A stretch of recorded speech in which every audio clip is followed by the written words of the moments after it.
ચાલો આજે એક ખૂબ જ રસપ્રદ અને થોડી રમૂજી કહાનીને સમજીએ.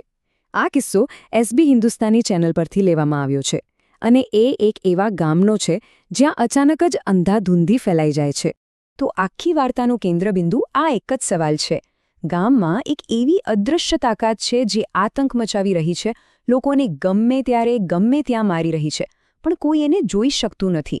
આખરે આ છે કોણ? કહાનીની શરૂઆત જ થાય છે પૂરા ખળભળાટથી.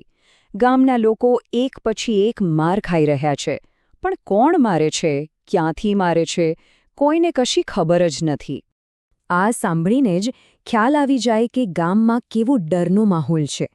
લોકોને પહેલાં તો એવું જ લાગે છે કે આ કોઈ ભૂત પ્રેતનું કામ છે, કોઈ એવી શક્તિ છે જે એમના પર હુમલો કરી રહી છે. અને આ હુમલા કોઈ મજાક નથી હોતા. લોકોને રીતસર લાકડીઓ અને બોટલોથી મારવામાં આવી રહ્યું છે. એટલે સમજી લો કે આખા ગામમાં એક રીતે આતંકનું રાજ છવાઈ ગયું છે. પણ પછી આ બધી અંધાધૂંધી વચ્ચે એક એવી ઘટના બને છે જે આખી વાતને, આખી થિયરીને જ પલટી નાખે છે. થાય છે એવું કે એક હુમલા વખતે ગામનો એક માણસ હિંમત કરીને સામો ઘા કરે છે અને જેવો લાકડીનો ફટકો પેલી અદૃશ્ય વસ્તુને પડે છે એ દર્દથી એક ચીસ પાડીને ભાગી જાય છે. અને બસ આ એક ચીસ આખી ગેમ બદલી નાખે છે. હવે જુઓ, ગામવાળાઓનો તર્ક બહુ સીધો અને સિમ્પલ હતો. ભૂતને વળી લાકડીથી દુખાવો થાય? એ ચીસો પાડે? ના, એનો મતલબ સાફ હતો કે આ હુમલો કરનાર કોઈ ભૂત નહીં પણ કોઈ માણસ જ છે. અને આ સાથે જ તપાસની દિશા સંપૂર્ણપણે બદલાઈ જાય છે.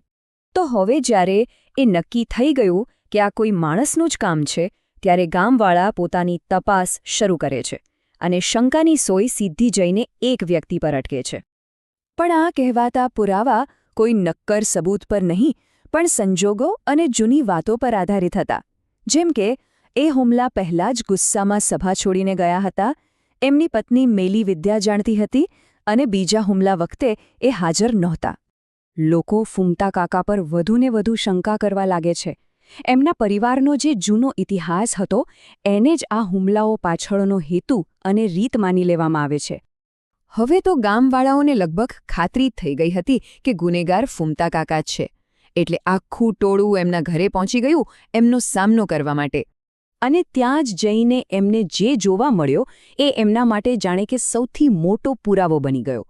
ફૂમતા કાકા પોતાની પીઠ પર કોઈ ઈજા પર મલમ લગાવી રહ્યા હતા, બરાબર એ જ જગ્યાએ જ્યાં પેલા અદૃશ્ય હુમલાખોરને લાકડી પડી હોવાનું મનાતું હતું. બસ પછી તો ગામવાળા સીધા જ એમના પર તૂટી પડ્યા. આટલા દિવસોનો જે ડર અને ગુસ્સો હતો એ બધો જ ફૂમતા કાકા પર નીકળી ગયો.